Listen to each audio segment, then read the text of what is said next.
사무엘상 23장의 말씀을 같이 보겠습니다.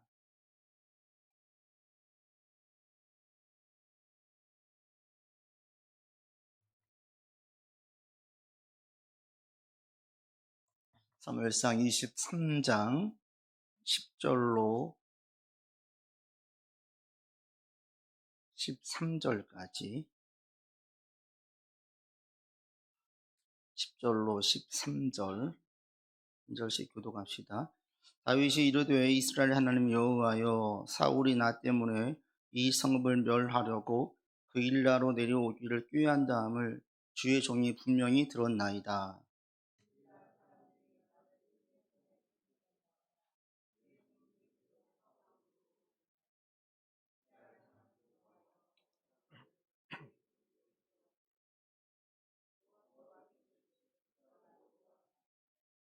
다윗이 이르되 그일라 사람들이 나와 내 사람들을 사울의 손에 넘기겠나이까 하니 여호와께서 이르시되 그들이 너를 넘기리라 하신지라.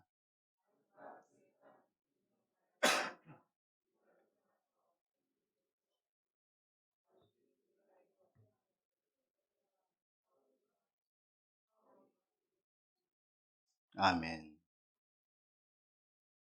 지난주에 다윗이 그일라를 구하는 문제에 있어서 잠시 고민을 했죠. 자기 상황을 볼 때에는 거기 사람들을 도울 수 없을 것 같은데 하나님의 명령으로 그일라를 구원하고 블레셋과의 전쟁을 싸워서 승리했습니다.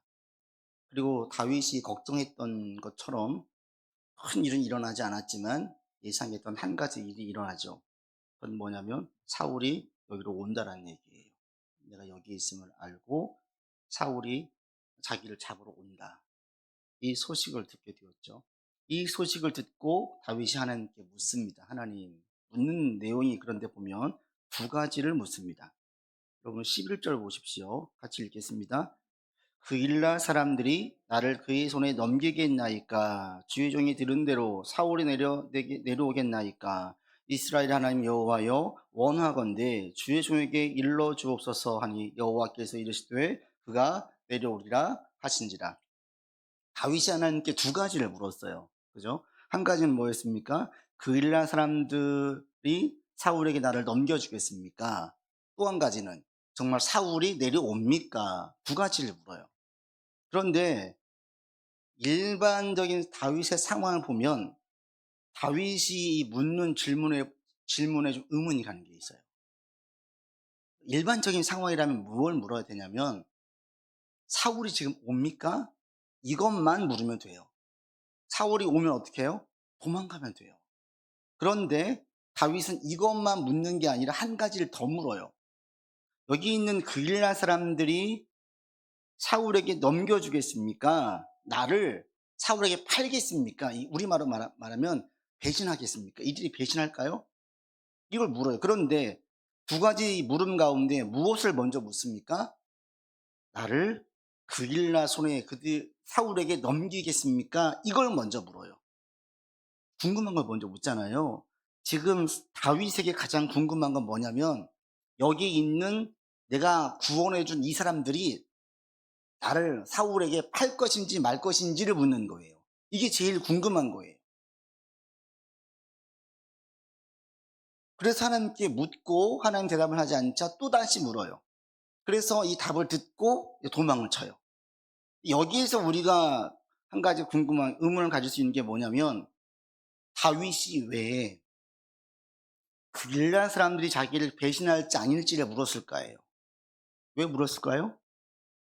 다윗은 여기 이 그일라 사람들과 함께 있고 싶은 거예요. 이 마음이 큰 거예요. 이 마음이 없으면 굳이 그일라 사람들이 나를 팔까요? 사울에 넘길까요? 물을 필요가 없어요. 사울이 온다는 얘기는 듣고 도망치면 돼요. 그런데 이걸 먼저 묻는 게 아니라 여기 있는 사람들이 나를 사울에게 팔까요? 안 팔까요? 이걸 먼저 물어요. 이걸 제일 궁금해해요. 이걸 궁금해한다는 게 뭐예요? 여기 있고 싶은 거예요. 그런데 있을 만한 충분한 여건들이 많이 조성됐어요. 첫 번째로 여기 이 사람들을 다윗과 함께 있는 600명이 구원했어요. 다윗과 함께 있는 사람들은 그일라 사람들에게는 생명의 은인이에요. 안 도와줬으면 이 성읍은 1년 동안 농사 지은 거 다 뺏겼어요. 또 가난하게 살아야 되는 거예요. 얼마나 고마운 존재예요. 그리고 또 이 곳은 유다 지역에 속해 있어요. 만약에 여기에서 내가 함께 버티고 있으면 어쩌면 같은 자기의 혈육인 유다 지파 사람들이 함께 묶일 수 있어요. 사울이 이스라엘 초대 왕이었지만 아직 그 결속력이 그렇게 단단하지 않습니다. 사울이 왕권이 완전히 공고하게 쓴 때가 아니에요. 그렇기 때문에 얼마든지 갈라질 수 있어요. 다윗은 어쩌면 이것도 바랬는지 몰라요. 여기에 있어서 이 유다 지역의 사람들이 함께 내 편에 붙을 수 있겠다. 또 한 가지는 지금 있는 성읍이 안전하다고 느꼈을지 몰라요. 지금 다윗은 사울과 싸울 마음까지 있는 거예요. 올까요? 이게 뭐예요? 안 팔면 여기 있겠다는 거거든요. 여기 있겠다는 건 뭡니까? 사울이 오면 싸우겠다는 거예요. 이 성읍이 안전하다고 느끼는 거예요. 그리고 또 한 가지는 이제 그 광야 생활 그만하고 싶은 거예요. 사람들 없는 늘 잠잘 때마다 사울이 어디서 올지 긴장해야 되고 동굴에서 생활해야 되는 이 생활 청산하고 여기 살아보니까 이 성읍이 너무 좋은 거죠. 사람 살만한 곳이에요. 여러 가지 이유를 따질 때 다윗은 여기 있고 싶은 거예요. 그래서 하나님께 첫 번째 묻는 게 여기 있는 사람들이 저를 팔까요 안 팔까요를 먼저 물어요. 이 부분을 보면 우리가 주목할 게 있어요. 첫 번째 주목할 게 뭐냐면 하나님께서 다윗에게 두 가지를 물었는데 한 가지만 대답을 해주세요. 여기 있는 사람들이 저를 배신할까요 안 할까요? 사울이 올까요 안 올까요? 하나님께서 뭐라고 말씀하시냐? 사울이 온다. 이것만 대답을 하세요. 그러니까 다윗이 또 물어요. 그럼 여기 있는 사람들이 저를 팔겠습니까 안 팔겠습니까? 배신하겠습니까 안 하겠습니까? 또 묻는 거예요 하나님께. 그리고 난 다음에 하나님께서 이 사람들이 너를 사울에 넘길 거다. 너 배신할 거야. 라고 얘기하니까 그때서야 가요. 왜 하나님은 첫 번째에 바로 두 가지 다 답해 주시지 않고 한 가지만 답해 주셨을까? 지금 다윗은 가장 궁금한 게 뭐냐면 여기에 있는 사람들이 자기를 팔지 안 팔지가 궁금했는데 여기에 대한 답은 하시지 않고 사울이 온다. 이것만 먼저 말씀하시는 거예요. 그러니까 다윗이 재차 묻게 만들어요. 다윗이 지금 무엇가 제일 궁금한지 하나님 모르시겠습니까? 알죠? 다시 묻게 하는 거예요. 다시 묻고 말씀해 주시는 거예요.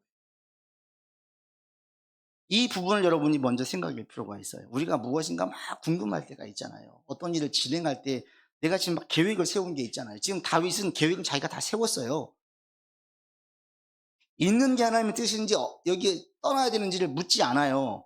여기 있는 거를 전제하고 그일라 사람들이 저를 팔까요 안 팔까요를 묻는 거예요. 지금 다윗 마음에는 여기 있고 싶은 거예요. 이게 뜻인지 아닌지 중요하지 않아. 여러 가지를 볼 때 여기 있는 게 맞는 것 같아. 그래서 다윗은 있고 싶었어요. 그래서 물은 거예요. 근데 하나님은 여기 있는 게 네 뜻이 아니야? 이렇게 말씀하시는 거예요. 다윗은 여기 있고 싶었고 이미 그런 계획을 막 세웠는데 하나님 말씀을 들으면 하나님 말씀에 의하면 이 계획을 처리해야 되는 거예요. 나가야 되는 거예요. 다윗이 그때 어떻게 합니까? 더 묻지 않고 그냥 나와요. 마음의 미련이 크면 아니 하나님 모르잖아요. 정말 맞습니까? 또 물을 수 있어요. 정말 이 사람들이 저를 팔까요? 제가 이들에게 어떻게 했는데요? 어떻게 팔 수 있을까요? 아니 하나님 어떻게 하면 여기 남을 수 있을까? 이렇게 묻지를 않고 미련 없이 그냥 떠나요. 이게 뭐예요? 자기의 계획이 있었고 자기 생각이 있었는데 하나님 말씀에 의하면 그 생각과 계획을 바꿔야 되는 거예요. 그러할 때에 다윗은 고집 부리지 않고 집착하지 않고 그냥 바로 바꿔요. 다시 묻게 만드신 이유가 뭐예요? 하나님께서 뭐라고 말씀하시는지를 주목하게 하기 위함이에요. 여러분도 마찬가지입니다. 우리가 살면서 어떤 계획이 있죠. 주님께 묻지요. 다 응답해 주십니까? 다 사인 주십니까? 아니에요. 침묵하실 때가 있어요. 계속 응답을 바라고 기도하는데 응답을 안 주실 때가 있어요. 어떨 때예요? 그럴 때가 하나님 말씀에 더 주목할 때. 여러분 무엇인가 하나님께 묻고 나아가는데 거기에 응답이 없다. 그리고 자꾸 침묵하신다. 그러할 때는 어떻게 생각하셔야 되냐면 내 생각과 계획을 계속 구체화시키지 마시고 잠깐 두시고 하나님께 물으셔야 돼요. 하나님 이게 맞아요? 맞습니까? 아닙니까? 자꾸 물으셔야 돼요. 그러면서 여러분들이 하나님의 뜻이 분명해지면 내 계획과 내 뜻을 더 이상 고집 부리지 말고 집착하지 않을 수 있는 그런 여러분들이 되기를 바랍니다. 우리가 이게 쉽지가 않아요. 내가 무엇인가 마음을 쏟고 힘을 쏟고, 지금 다윗 같은 경우에는 목숨 걸고 싸운 거거든요. 근데 목숨 걸어서 막 목숨을 걸고 했어요. 그런데 하나님께서 그거 아니야. 야, 그 계획 철회해. 그 계획 바꿔야 돼. 이게 바꿔집니까? 쉽게 안 바꿔져요. 그냥 하고 싶어요. 하나님 어떻게 하면 할 수 있을까? 계속 이렇게 묻고 싶지 이걸 바꾸려고 하는 마음이 안 생겨요. 근데 다윗은 두 번도 묻지 않아요. 바로 털고 그 자리를 떠나요. 다윗의 마음은 이 성이 있고 싶었어요. 편안하게 이 성에 머물고 싶었는데 하나님은 광야로 가라는 거예요. 다윗은 안전한 성에서 있고 싶었는데 하나님 불안전한 광야로 내모시는 거예요. 사람 살만한 성읍에 살고 싶었는데 살기 불편한 광야로 내모시는 거예요. 어떤 게 편하고 어떤 게 좋습니까? 당연히 성읍이 좋지요. 그런데 다윗은 자기 생각과 계획을 따르지 않고 하나님 말씀을 따라서 움직였어요. 우리도 마찬가지입니다. 주님께서 우리 가운데 침묵하실 때 어떤 경우냐면 제가 볼 때 크게 두 가지예요. 크게 보면 세 가지죠. 하나는 죄를 짓고 있을 때 침묵하세요. 돌이킬 때까지 말씀해 주셨는데 깨닫지 못하고 계속 죄를 짓고 있으면 침묵하세요. 이거 이제 점점 더 크게 혼나는 거예요. 또 한 가지는 무엇인가 무르익을 때에 하나님께서 그럴 때 침묵하세요. 그때는 그냥 그 자리에서 인내해야 할 때예요. 무르익을 때까지 그 자리에 있어야 돼요. 그럴 때 침묵하세요. 그리고 또 한 가지는 우리의 계획과 생각이 바뀌어지기를 원하면서 하나님 말씀에 주목하도록 하실 때 우리에게 침묵하세요. 그리고 주님께서 하신 말씀에 계속 주목하게, 내 계획과 생각을 계속 구체화시키고 강화시키는 것이 아니라 하나님 이건 맞아요? 이건 맞아요? 다시 묻게 만드는. 그리고 침묵을 오게 되어지면 여러분 무조건 막 움직일 때 아니에요. 오히려 그 자리에 있으면서 계속 주의 뜻을 살피고 내 마음을 살피고 내가 지금 바른 길로 가고 있는지를 돌아보는 것, 이게 정말 중요합니다. 이게 제일 잘 가는 거예요. 지금 여러분 가운데 주님 침묵하고 계십니까?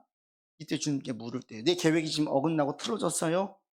이 계획이 어긋난 것은, 틀어진 것, 내 뜻대로 안 되는 것은 지금 주님께서 무엇인가 새롭게 말씀하시는 기회일 수도 있습니다. 이런 기회로 삼으시기를 바라요. 사람이 마음으로 그 길을 계획하지만 걸음을 인도하시는 분은 하나님이세요. 이런 경험들을 통해서 내 계획이 수정되어지고 철회되어지고 이럴 때마다 이런 고백을 하세요. 아, 내가 계획을 세우지만 결국 인도하시는 분은 하나님이시다. 하나님 인도해 주셔야 됩니다. 다윗은 그래서 잠시 동안 이 그일라 성읍에 살 거란 계획과 희망을 가지고 있던 것을 포기해요. 그리고 과감하게 거기를 다시 나와요. 다시 광야로, 다시 힘든 곳으로 나갑니다. 온전히 하나님의 말씀을 신뢰하는 다윗의 모습을 보게 되죠. 여러분 다시 한번 고백하십시오. 내 생각, 내 계획이 하나님의 생각, 하나님의 계획보다 훨씬 좋을 수 없습니다. 그러니까 말씀으로 무엇인가 안내해 주시면 그게 제일 좋은 길이에요. 내가 아무리 A 안에다가 힘을 쏟고 정성을 들여서도 하나님께서 그거 아니야, B야 그러면 B가 맞는 거예요.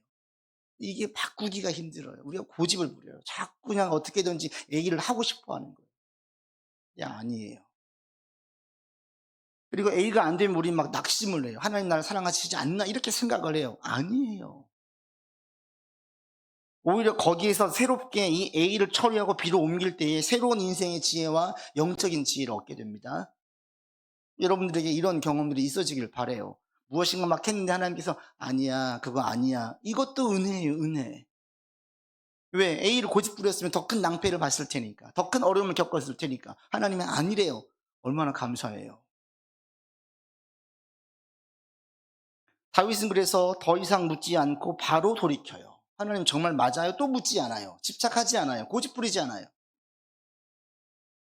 그리고 또 하나 우리가 여기에서 주목할 게 있는데, 다윗이 그 성을 나올 때 이미 하나님 말씀을 확실하게 믿었죠. 야, 이 사람들이 배신할 거구나. 나를 팔 거구나. 그러할 때 이곳을 떠날 때 다윗을 보면 이 그일란 사람들에 대한 어떠한 실망이나 원망이나 서운한 마음이 없어요. 여러분 13절 보십시오. 같이 읽습니다. 다윗과 그의 사람 600명 가량이 일어나 그일라를 떠나서 갈 수 있는 곳으로 갔더니 다윗이 그일라에서 피한 것을 어떤 사람이 사울에게 말하매 사울이 가기를 그치니라. 다윗은 이 그일라 사람들을 어느 정도 믿었어요. 얘들이 어쩌면 나와 함께 하겠다. 신뢰를 했어요. 왜? 목숨 걸고 도와줬으니까.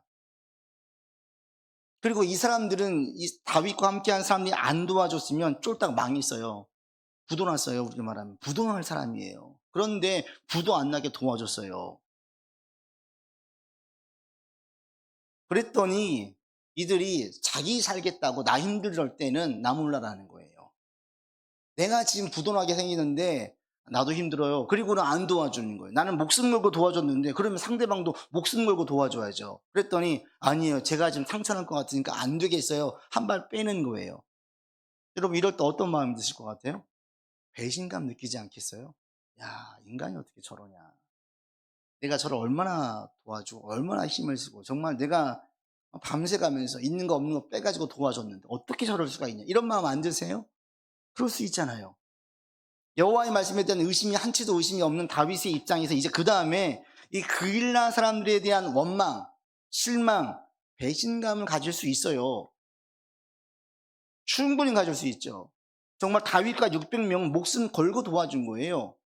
그런데 이들이 어떻게 나를 배신할 수가 있어? 어떻게 사람이 의리가 있어야지. 의리가 없어.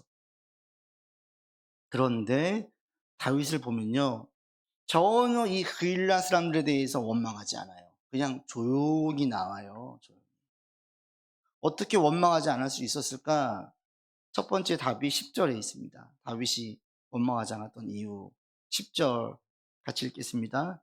다윗이 이르되 이스라엘 하나님 여호와여, 사울이 나 때문에 이 성읍을 멸하려고 그일라를 내려오기를 꾀한다함을 주의 종이 분명히 들었나이다. 사울이 이 성읍에 지금 왜 내려온다라고 다윗이 말합니까? 나 때문에. 내가 여기 있어서 사울이 여기에 옵니다 라고 얘기를 해요. 하나님, 사울이 오고 있습니다. 저 못된 사울이 또 공격하러 옵니다. 어떻게 해야 될까요? 라고 묻지 않아요. 이들이 지금 위험에 처하게 된 상황이 누구 때문이라고 다윗은 고백합니까? 나 때문이라고 고백을 해요. 너 때문이라고 얘기하지 않아요. 사울 때문이라고도 말하지 않아요. 나 때문이라고 지금 다윗은 고백을 해요. 여기에 첫 번째 답이 있어요. 다윗이 왜 이 사람들 원망하는 마음이 없느냐? 이들 가운데 오는 어려움, 지금 나 때문에 생긴 어려움이라고 고백을 해요. 다윗이 지금 자기 입장에서 상황을 보지 않고 그일란 사람들 입장에서 상황을 보고 있다는 거예요. 내 입장에서 보면 내가 얼마나 고생했는데요, 내가 어떻게 했는데요, 이렇게 나갈 수가 있잖아요. 어떻게 배신할 수 있어요, 내 입장에서. 그런데 여러분, 시각을 내 입장에서 보지 말고 이 그일란 사람들 입장에서 보세요. 다윗이 도와준 거 고마워요. 그렇지만 이들 입장에서는 목숨 걸 일은 아니에요. 다윗 도와줄 일이. 왜요? 다윗이 안 도와줬으면 곡식은 딱 빼앗겼겠죠. 이런 일 여러 번 있었어요. 부도 여러 번 났어요. 그렇지만 죽진 않았어요. 다시 농사 지었어요. 그런데 다윗 도와주면 어떻게 됩니까? 다 죽을 수 있어요. 사울이 노 제사장들 85명을 죽이고 여자들도 죽이고 아이들도 죽이고 가축까지 다 죽였어요. 다윗을 도와준 것도 아니에요. 모르고 그냥 제사장이 떡과 진설병을 줬어요.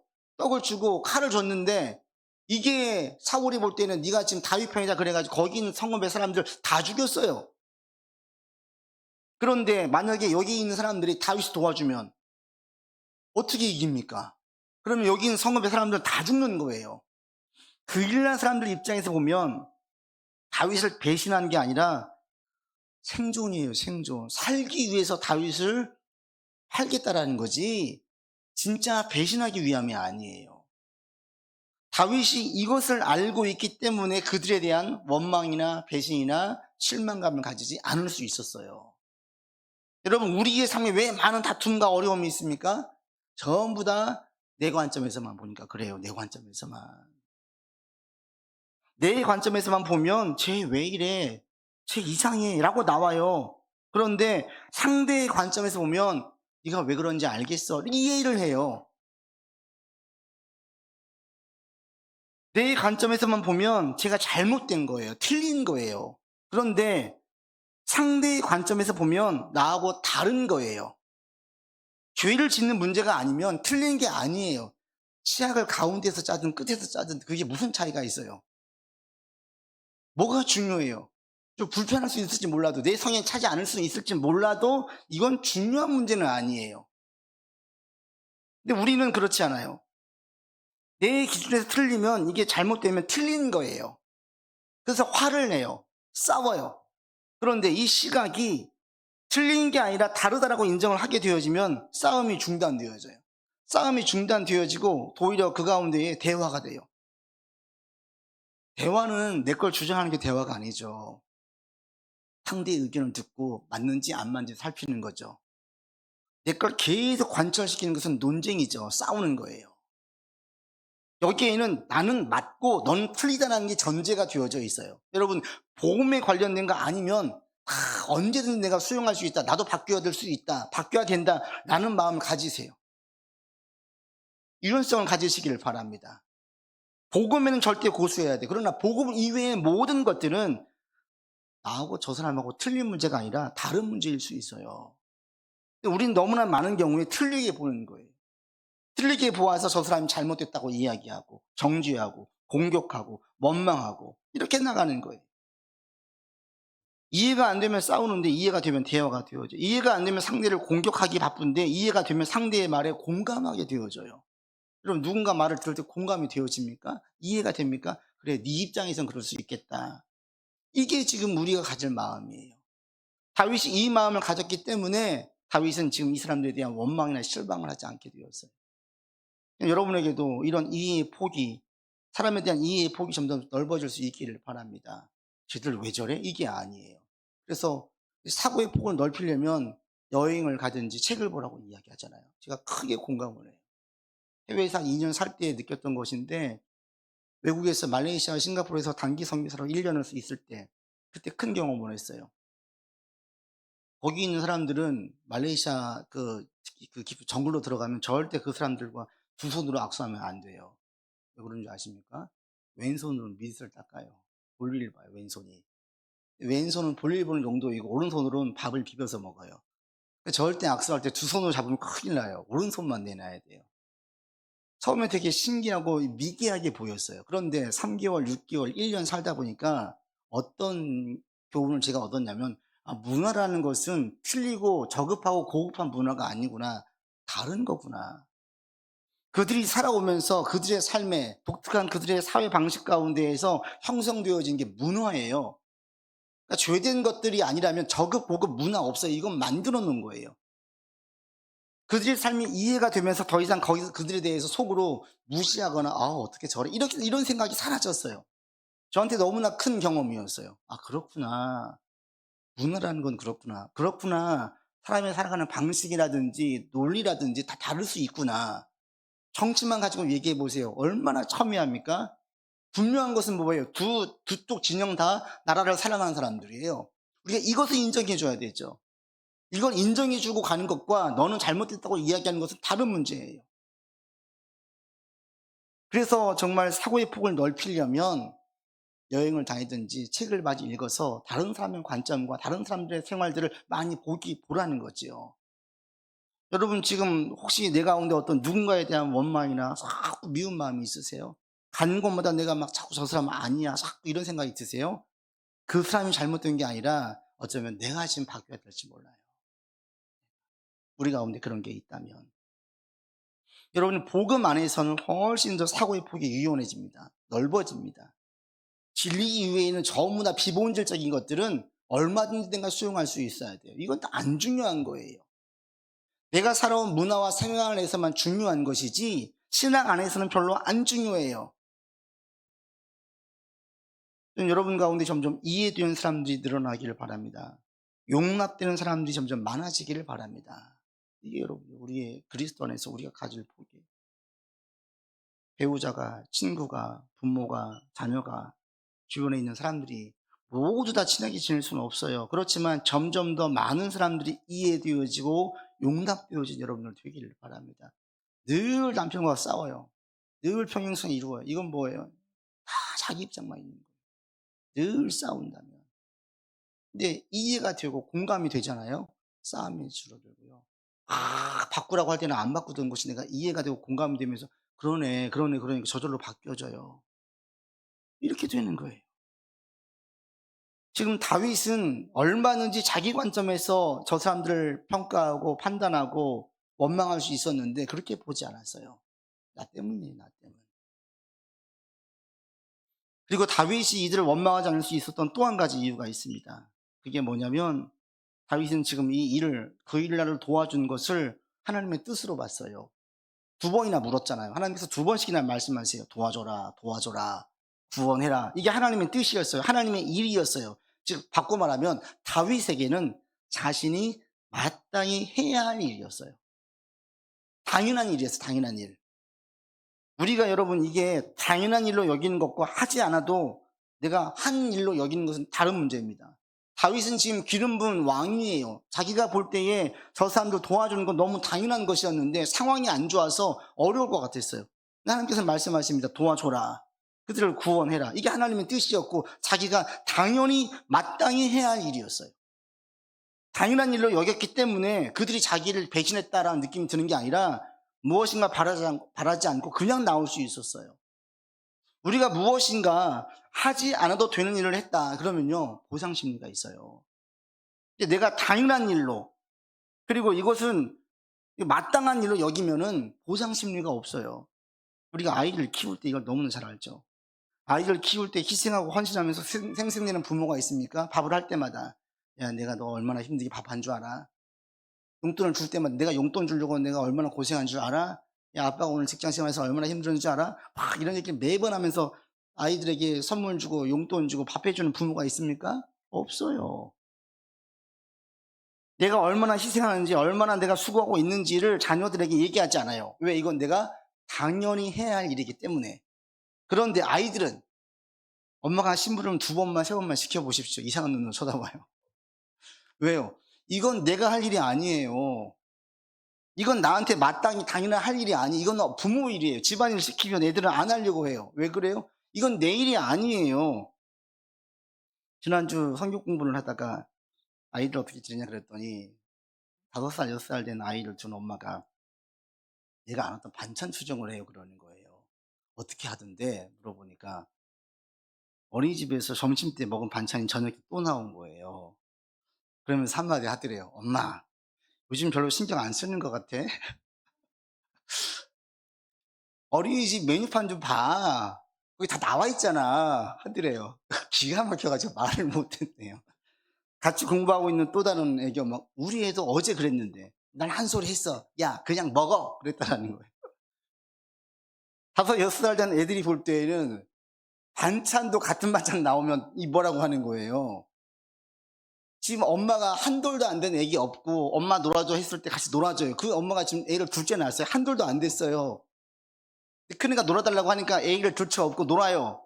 야 내가 너랑 놀아주려고 지금 애기 들쳐업고 있는 거 안 보이니? 이런 얘기를 안 하는 거예요. 엄마가 정신이 없어 이런 얘기를 안 하는 거예요. 왜 그래요?